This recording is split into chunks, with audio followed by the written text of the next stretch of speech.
So many people now have now decided to return back to their countries. Why?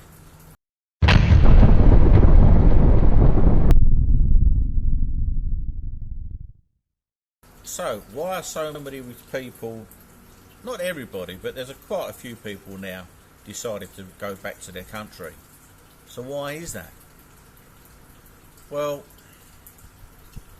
18 months ago it was a problem for a lot of people here who were on a pension, and especially if they were on a tight pension, because the Thai baht was the strongest that it's been for over 20 years, and so that was causing them a problem. They just wasn't getting much for their pension from their country.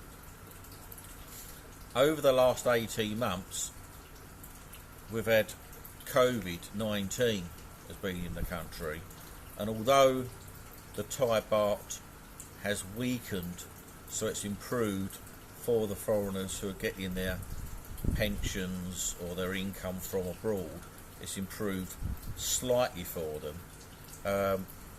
It just hasn't been enough. And now with the COVID restrictions as well, it's just been a bit too much for some people, and there's a lot of people now deciding to go back home. I see posts almost every day now on Facebook groups over here, people looking for shipping companies to ship their belongings back to their country, which is a real shame. So how is it affecting people?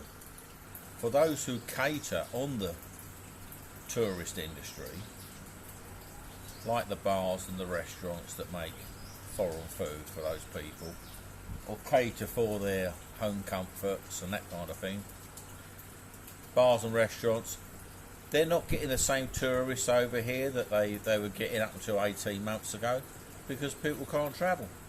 People can't travel because of COVID restrictions, or because of they've lost their jobs, and money's tighter.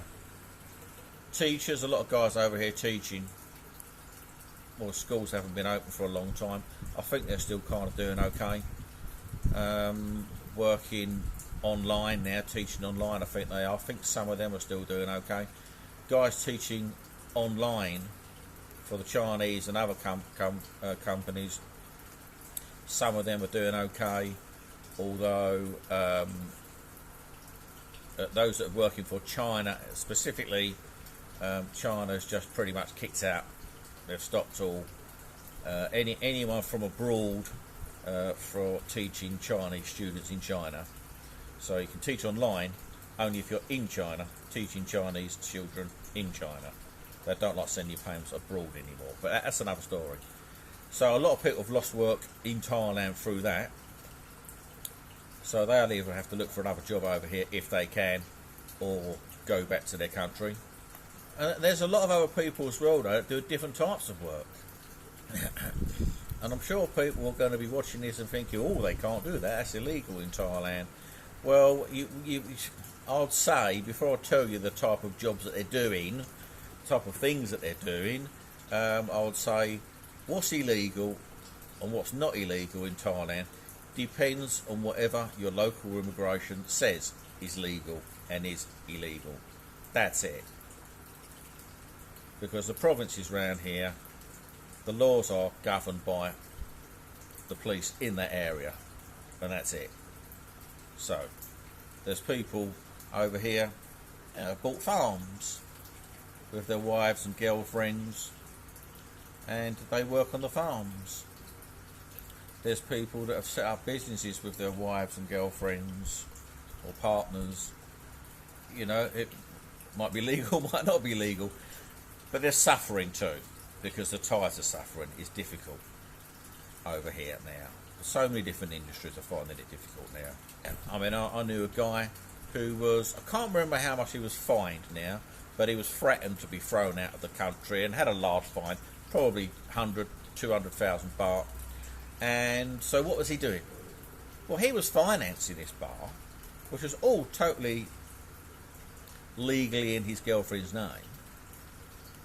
Just the money, you know, everything was in her name, had all the licenses, the music licenses, the alcohol licenses, everything was above board. And what was he doing? Well, he was sitting in the bar talking to customers, just having a beer and chatting with one of the customers. So what was he? That's not working, is it? That's just him being a customer, drinking in the bar that his girlfriend owns. Oh, no. Immigration got him. He said, well, what was I doing? I wasn't working there. He's not serving. He's not opening the doors. He's not closing the doors. He's not taking money. He's not cleaning the table. He's not doing any of that. Just having a beer, chatting with someone. And they nicked him for promoting the business.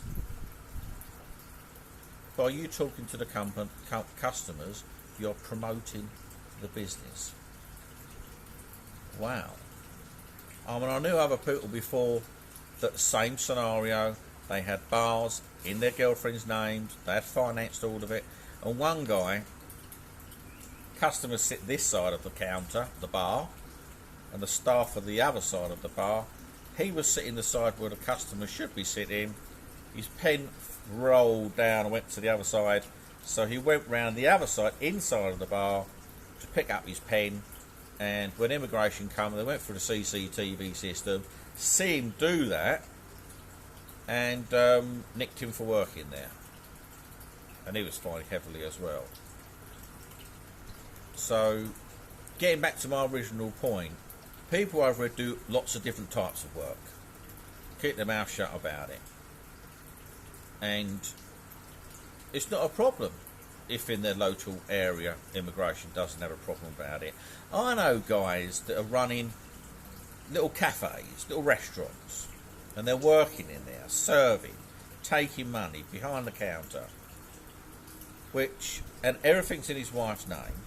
And although you can do it correctly and legally yourself, it's more expensive to do it that way. So, and he hasn't done it that way. He's just put everything's in his wife's name, and he's got no attachment there legally or any paperwork with his name on it. He's just on a retirement visa, but he's working in there, and immigration comes to his restaurant and they have their breakfast there sometimes, or they come in the afternoon and have a meal sometimes, and he's serving them. So he said, I know I haven't got a problem here, and he hasn't got a problem there. So anyway, there's lots of these types of businesses that are just going down the hill. They're going down the pan, and they've got to go back. And it's the same with me. I work in a school, got a work permit, but luckily enough, I'm able to have a work permit, and I don't do many hours there, so I'm really lucky about that. But it also allows me to teach online, which 18 months ago, once the COVID thing happened and people couldn't get back to their countries and this kind of thing, they made it legal for you to work for another company, as long as you've got a work permit in Thailand to be working for any company, and they don't mind if you share it by working for another company also. So I was online teaching, and so that's all stopped now. That's stopped now largely. So I'm going back to the UK too. For me personally, I don't really mind, because I like to go back to the UK once every few years anyway, see the family and contribute to the country, pay some tax and insurances and whatever, contribute. So it's come at the right time for me. But yeah, it's a big shock to see how much it really has unsettled a lot of people here. It really has, and it's a real shame for some people. Although they have now changed it to 7-day quarantine instead of 14 days quarantine. You can come to Thailand now with only 7 days quarantine instead of 14, which helps a bit. You've got to be vaccinated, and there's hoops you've got to jump through too, but you can. So, and I think things are going to improve. I mean, I think at the moment there's something like 25% of the Thai population is vaccinated, and where I come from in the UK, I think it's something like 60 or 70% of the UK now are fully vaccinated.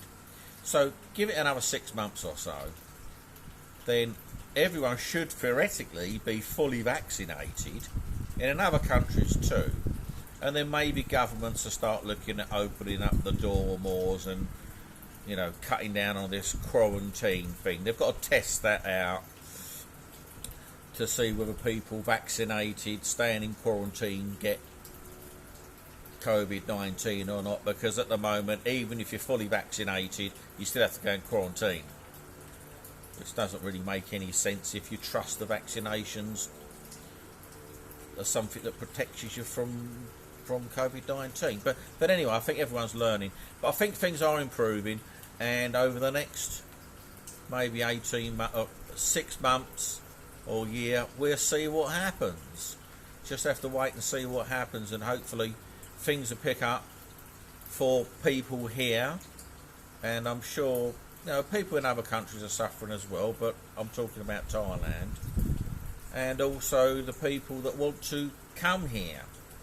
I know lots of people in the UK that are pretty desperate to get here. I know people in the US that are desperate to get here because half their family's here, you know. And so I'm hoping over the next next half of the year or next year, then things will get back to normal again. So in the meantime, I'm going to be going to the UK, possibly, I'm not sure at the moment, within the next month or two, and I'll be there for a few months, and then I'll probably have to jump through some hoops to get back over here.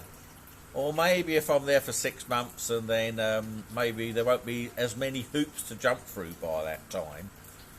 So we'll have to see. But anyway, this was just a quick update, just to let people know, because I'm here. A lot of people watching these videos are not here, and they're wondering what's going on. So there it is. Okay, well, I hope you've enjoyed my video. Give me a thumbs up and any comments down below. And even if you didn't like the video, give it a thumbs up anyway. Cheers now, take care. Bye.